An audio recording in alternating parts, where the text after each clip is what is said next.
ህይወት ውስጥ የምናግዛቸው በጣም በርካታ ሰዎች ይኖራሉ።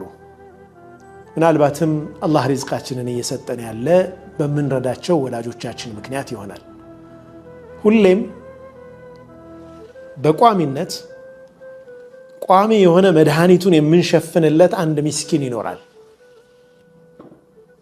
ሁሌም የማይለቅ አይነት በሽታ ይኖርበትና መድኃኒቱን በቋሚነት እየሸፈንለት ይሆናል። ያም የሪዝቃችን ምክንያት ሊሆን ይችላል። አላህ እኔን መስጠት ለኔ ጸጋውን ማንቧቧት አስለምዶኛል። እኔ ደግሞ ለባሮቹ መስጠት አስለምጃለሁ። ታዲያስ ፈአኽሻ ኢን ገየርቱ ዓደቲ አን ዩገየረ አላሁ ዓደተህ። እኔ ያስለመድኩትን በመቀየሬ ምክንያት አላህ ለኔ ያስለመደውን መልካም ነገር እንዳይቀይርብኝ ይፈራለሁ ይላሉ። أحزان قلبي لا تزول حتى أبشر بالقبول.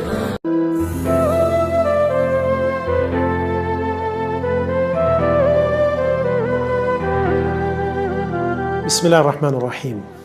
በሁሉም ዘመን የምንኖር ሰዎች ተመሳሳይ ባህሪ አለን። በተለይ ከገንዘብ ጋር የተያያዘ ባህሪያችን ተመሳሳይ ይመስላል። አላሁ ስብሓነሁ ወተዓላ በተከበረው ቁርአኑ ወኢነሁ ሊሑቢል ኸይሪ ለሸዲድ፣ የሰው ልጅ እኮ ለገንዘብ ያለው ፍቅር ብርቱ ነው ይላል አላሁ ስብሓነሁ ወተዓላ። አልኸይር የሚለው ቃል እዚህ ቁርአን አያ ላይ በሙፈሲሮች ሙሉ ስምምነት አልኸይር ማለት ገንዘብ ማለት ነው ብለዋል። ለገንዘብ ያለው ፍቅር የሰው ልጅ በጣም ከፍተኛ ነው። በነቢዩ ዓለይሂ ሰላቱ ወሰላም ዘመን ሁለት ወንድማማቾች ነበሩና አንዱ ነቢዩ ሰለላሁ ዐለይሂ ወሰለም ጋር ብዙ የማይርቅ በአብዛኛው እሳቸው ጋር ጊዜውን የሚያሳልፍ ቁርአን ሐዲት በመሰብሰብ እውቀት በመሰብሰብ ላይ የተሰማራ ወንድም አለ። ሌላኛው ደግሞ የሚጥር የሚግር ገቢ ለማግኘት ጥረት የሚያደርግ ሆኖ ያን ደግሞ ለወንድሙ ያካፍላል። ታዲያ ከጊዜ በኋላ እኔ በሰራሁት ይህ ወንድሜ ቁጭ ብሎ እንዴት ዝም ብሎ ያገኛል አይነት ስሜት ተሰማውና ወደ ነቢዩ ዓለይሂ ሰላቱ ወሰላም ሄዶ አቤቱታ ያቀርባል። ይህ ወንድሜ ምንም ሳይሰራ ከእኔ ነው የሚቀለበው አላቸው። ነቢዩ ዓለይሂ ሰላቱ ወሰላም አንድ ጥልቅ መልእክት ያለው የህይወት መርህ ሊሆን የሚችል አንድ ንግግር ተናገሩት። ለዓለከ ቱርዘቁ ቢሂ አሉት። ምናልባትም አንተ ሪዝቅ እያገኘህ ያለው በሱ ምክንያት ሊሆን ይችላል አሉት ነቢ ሰለላሁ ዐለይሂ ወሰለም። ይህ ስራ ፈትነትን ወይም ስራ አለመስራትን የሚያበረታታ ሐዲት አይደለም።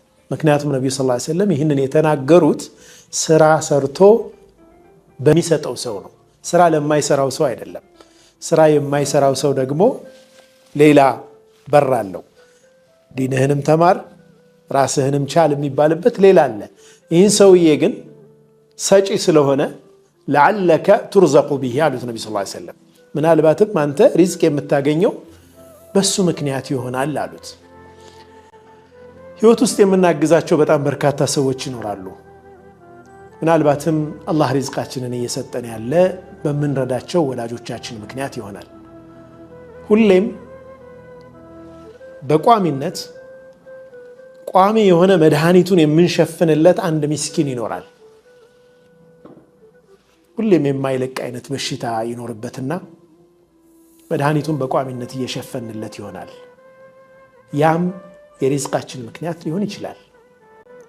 የአክስታችን ልጅ፣ አጎቶቻችን፣ ቅርብ ዘመዶቻችን ትንሽም ቢሆን የምንሰጣቸው ስጦታ አላህ ስብሓነሁ ወተዓላ በዛ ሰበብ የሚከፍትልን ሪዝቅ እሱ ብቻ ነው የሚያውቀው። አንዳንድ ጊዜ እነዚህን እውነታዎች በደንብ ሳንረዳ እንቀርና በመስጠታችን ምክንያት እየተሰጠን መሆኑን እንዘነጋና አላሁ ስብሓነሁ ወተዓላ ከሚሰጡት ጎራ ማድረጉን ከሚቀበሉት አለመሆናችን ትልቅ ጸጋ መሆኑን እንዘነጋና መስጠትን እንሰላቻለን። ግን በመስጠት ውስጥ እኮ ይሆናል የኛ ማግኘት ያለው።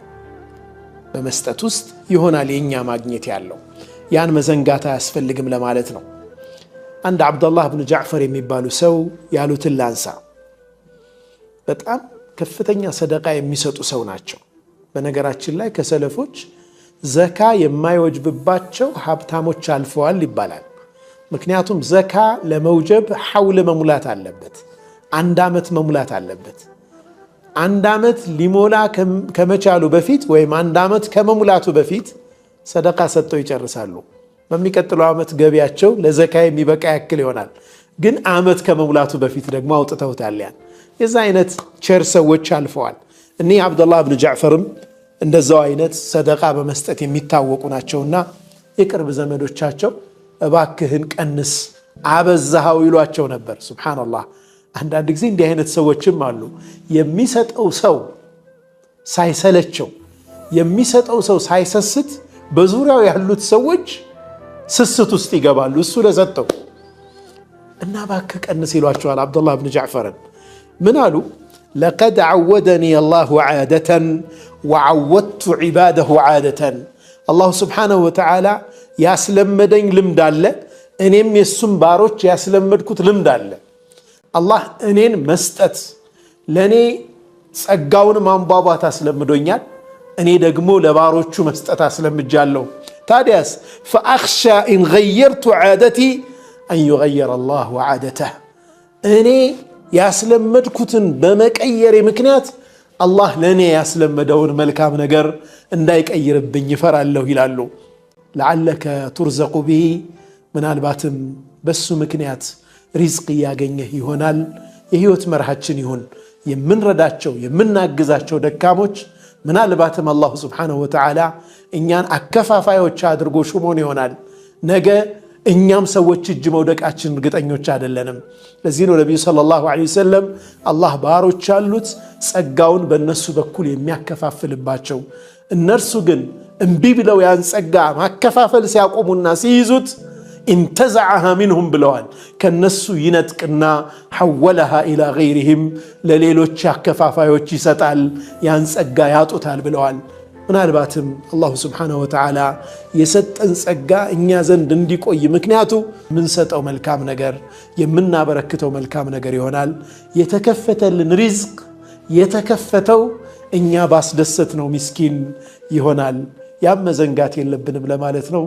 ወሰለላሁ ወሰለም ወባረከ ዐላ ሰይድና ሙሐመድ ወዐላ አሊሂ ወሰሕቢሂ ወሰለም።